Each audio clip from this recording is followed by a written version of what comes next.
जय हिंद दोस्तों, स्वागत है आपका अपने YouTube चैनल सृष्टि क्लासेस में।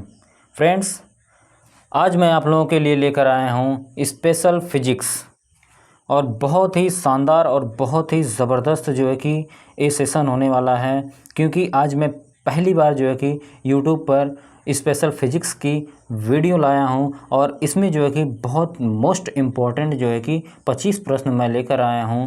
और आप क्या करिए कि इन 25 प्रश्न में से आपके कितने सही होते हैं, आप जो है कि कमेंट बॉक्स में जो है कि आंसर ज़रूर करिएगा कि मेरा 25 में से इतना सही हुआ है। और ये सभी प्रतियोगिता परीक्षाओं, जितने भी कॉम्पिटिटिव एग्ज़ाम होते हैं, पूरा बेनिफिशियल है।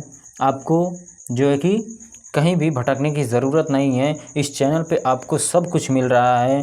जीके जीएस मिल रहा है, इंग्लिश मिल रहा है, मैथ मिल रहा है और रीजनिंग मिल रहा है। अगर आप मेरी पूरी वीडियो कंप्लीट देखना चाहते हैं तो आप जो है कि प्लेलिस्ट में जाइए, वहाँ जो वीडियो अपलोड हो चुका है आपको सारी वीडियोस मिल जाएगी।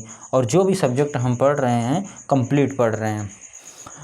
जैसा कि मैं बता दूं, अगर आप कहीं पर भी जैसे फ़िज़िक्स पढ़े हों, किसी भी कोचिंग में पढ़े हों या 2-4 महीने 6 महीने या साल भर की तैयारी किए हों, तो आपको इस वीडियो से सिर्फ क्या मिलने वाला है पता है? सिर्फ क्वेश्चन आंसर मिलने वाले हैं। आपको थ्योरी वाला पार्ट जो है कि अभी नहीं मिलेगा। अगर आप पढ़े हैं तो आप खुद को अपने आप को जांच सकते हैं कि मेरा जो है कि क्या मैं फ़िज़िक्स पढ़ा हूँ तो मेरे उसमें से प्रश्न बन रहे हैं कि नहीं बन रहे हैं। ठीक है, मैं सही कर पा रहा हूँ या नहीं कर पा रहा हूँ, क्या मुझसे कोई गलतियाँ तो नहीं हो रही हैं। इस वजह से मैं ये वीडियो जो है कि ये सीरीज स्टार्ट कर रहा हूँ। और फिज़िक्स की जैसे स्पेशल फिज़िक्स की लेकर आया हूँ, वैसे केमिस्ट्री की भी लेकर आऊँगा, बायो की भी लेकर आऊँगा, ऐसे हिस्ट्री की भी, इकोनॉमी की भी सारे वीडियोस आपको स्पेशल मिलता रहेगा। ठीक है, और हर एक वीडियो में 25 प्रश्न होंगे और इस 25 प्रश्न से आपकी बहुत बढ़िया प्रैक्टिस हो जाएगी। और मैं आपको एक बात और बता दूं कि जो मैं प्रश्न लिया हूं बहुत इजी है। मतलब एक तरह से इजी मैं इसलिए लिया हूं ताकि पता है एग्ज़ाम में क्या होता है, कठिन प्रश्न तो सबके लिए कठिन होता है, उसको करेंगे तभी आपका सिलेक्शन होगा। जैसे 25 प्रश्न आता है तो उसमें से जो है कि 10 प्रश्न तो बिल्कुल इजी होते हैं, मतलब एकदम सामान्य होता है, उसको सारे लड़के कर जाते हैं जीके जीएस में, ऐसी कोई बात नहीं है। और जो 15 प्रश्न होता है उसमें से पाँच प्रश्न या 7 प्रश्न मॉडरेट होते हैं और जो 5-7 प्रश्न बचते हैं वो हार्ड कैटेगरी के होते हैं। और वही जो 5-7 प्रश्न में से 2-3 प्रश्न कर देता है उसका जो है कि या मॉडरेट वाला कर दे या 2-3 प्रश्न उसमें से कर दे तो उसका सिलेक्शन जो है कि जीके जीएस में नहीं रुकता है। ठीक है, अब बात करते हैं, अगर उनका भी सिलेक्शन रुक जाता है जो लोग 10 प्रश्न जो इजी होता है उसमें कुछ सिली मिस्टेक कर दें, यानी उनको कन्फ्यूज़न हो ऑप्शन में, ऑप्शन ए होगा कि ऑप्शन बी होगा, ऐसे प्रश्नों में जो कन्फ्यूज़न भरे होते हैं, पढ़े तो होते हैं लेकिन क्या होता है एग्ज़ाम में माइंड जो है कि प्रॉपर वर्क नहीं कर पाता है, थोड़ा परेशान भी रहता है, तो उसमें आंसर गलत चल जाता है और उस सिली मिस्टेक की वजह से हमारा आसान प्रश्न जो है कि एग्ज़ाम में गलत हो जाता है। और जब एग्ज़ाम में आसान प्रश्न गलत हो जाता है तो हम सिलेक्शन से वहीं बाहर हैं। ठीक है, तो आपको कठिन प्रश्न नहीं आ रहा है कोई बात नहीं है, लेकिन आसान प्रश्न में आप गलती मत करना। अगर आसान प्रश्न आपने गलत कर दिया तो आप कहीं के नहीं रहोगे। तो मैं इस वीडियो में आपको जितने भी सीरीज़ मेरी आएगी मैं बिल्कुल इजी से स्टार्ट करूंगा, धीरे धीरे लेवल अपना बढ़ाता चलूँगा इस प्रैक्टिस के थ्रू। ठीक है, तो आज प्रश्न बहुत आसान है। आप जो है कि 25 में से कितना करते हैं और कितना सही करते हैं, आप जो है कि कमेंट बॉक्स में ज़रूर बताइएगा। आपने कितनी जो है कि सिली मिस्टेक की आपको पता चल जाएगा आज की वीडियो में। ठीक है, आपको सावधानी पूर्वक देना है, प्रश्न आसान है लेकिन आपको गलती नहीं करना है। तो आइए आज की वीडियो हम अपनी स्टार्ट करते हैं और सबसे पहला प्रश्न अपना लेते हैं। क्या है देखिए, और आपको बता दूं कि जितने भी प्रश्न मैं लेकर आ रहा हूं सारे के सारे प्रीवियस ईयर के हैं, आपको परेशान होने की ज़रूरत नहीं, सारे पूछे गए हैं और आगे लगातार एग्ज़ामों में पूछे जा रहे हैं। ठीक है, तो आइए फटाफट प्रैक्टिस करते हैं।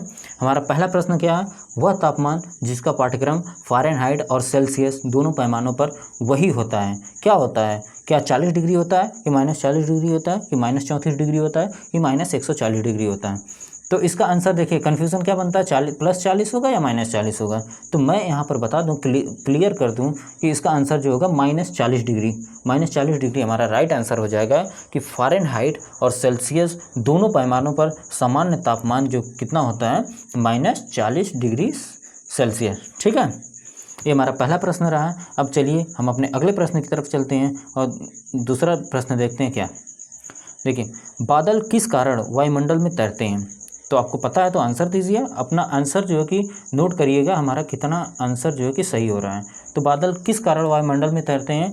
तो क्या निम्न दाब के कारण, कि निम्न घनत्व के कारण, कि निम्न सान्द्रता के कारण, कि निम्न तापमान के कारण? तो इसका राइट आंसर हमारा होने वाला है ऑप्शन नंबर बी, निम्न घनत्व के कारण।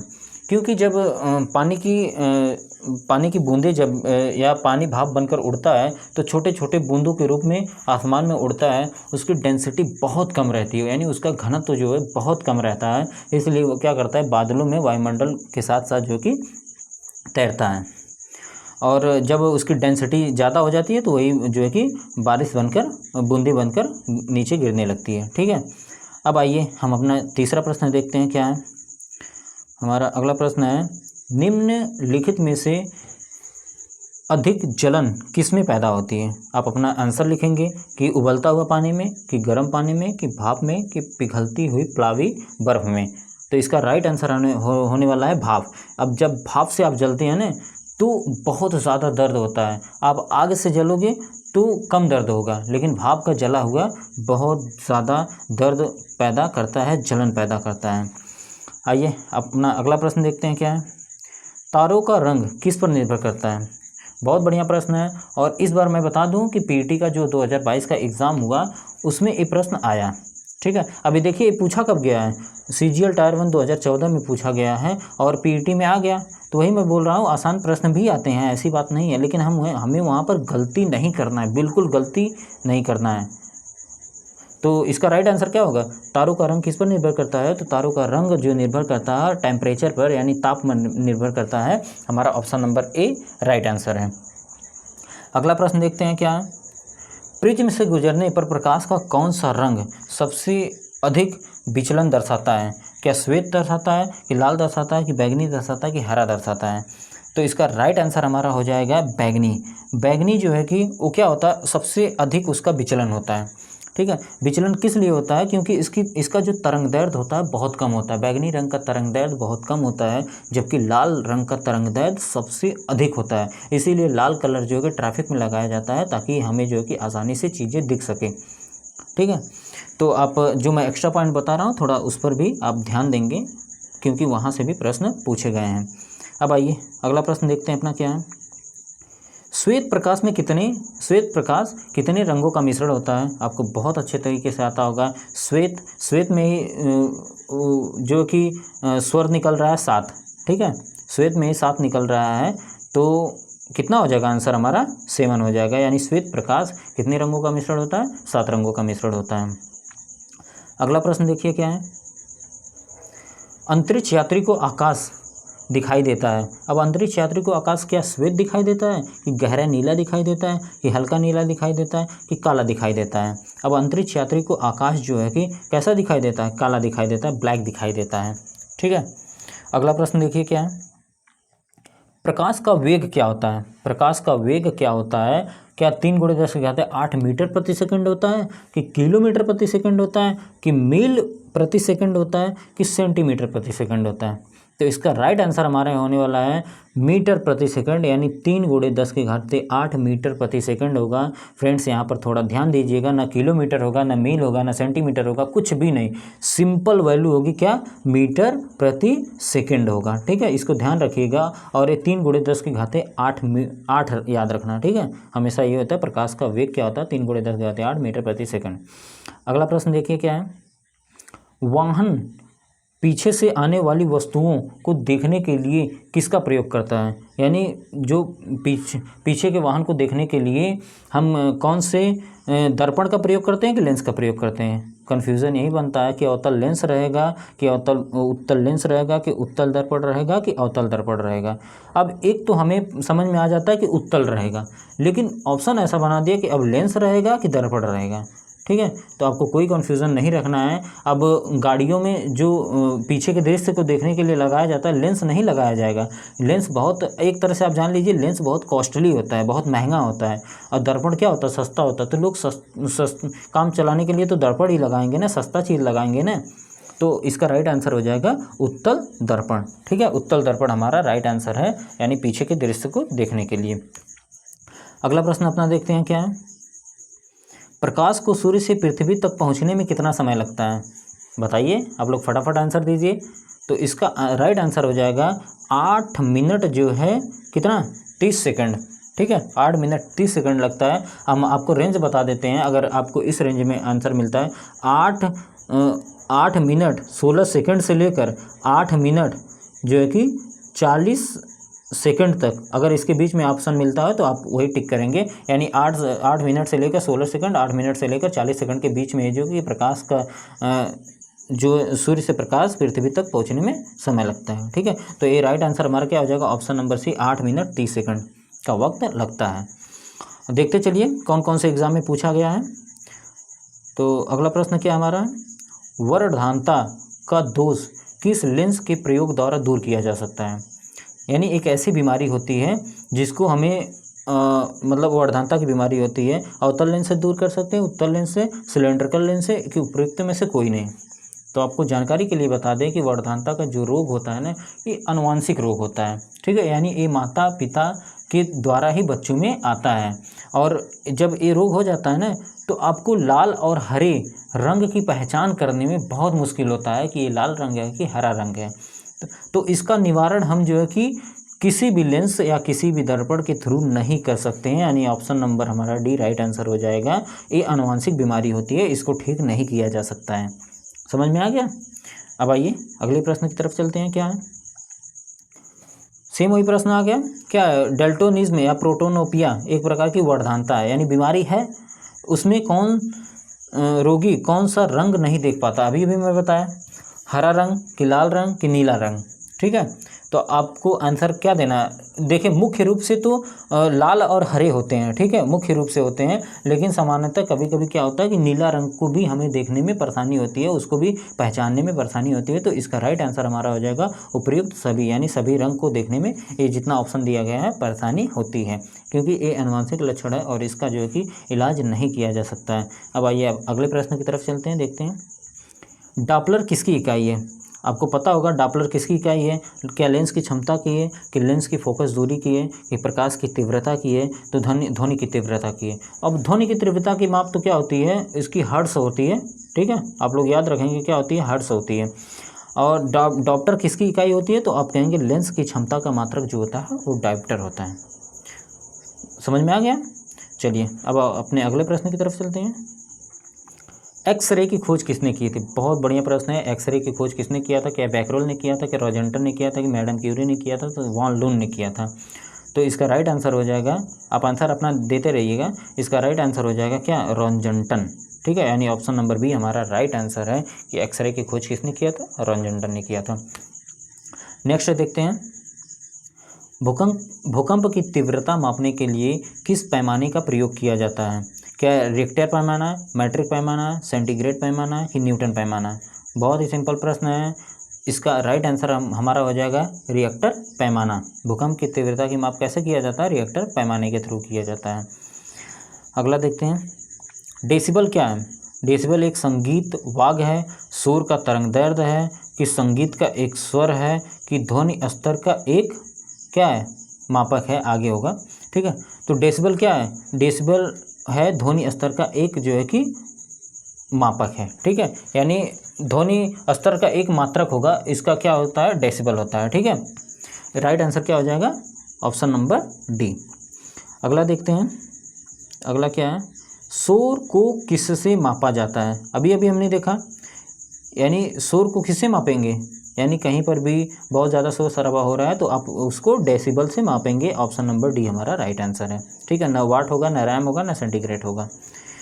अगला देखते हैं क्या है, निम्न द्रव्यों में से ध्वनि सबसे तेज यात्रा करती है, यानी कौन सा, स्टील में सबसे तेज यात्रा करती है, कि वायु में करती है, कि निर्वात में करती है, कि जल में करती है। ये टियर 1 का में आया है SSC CGL में। तो आपको पता होगा कि ध्वनि जो है कि सबसे ज़्यादा जो है कि अब तीन ही तो पदार्थ होते हैं मुख्य रूप से, ठोस, द्रव और गैस। और सबसे ज़्यादा जो ध्वनि यात्रा करती है वो किस में करती है? ठोस में। और ठोस में क्या आता है? स्टील आता है, स्टील ठोस में आता है। और बाकी वायु में, निर्वात में तो बिल्कुल भी ध्वनि यात्रा नहीं करेगी, ठीक है।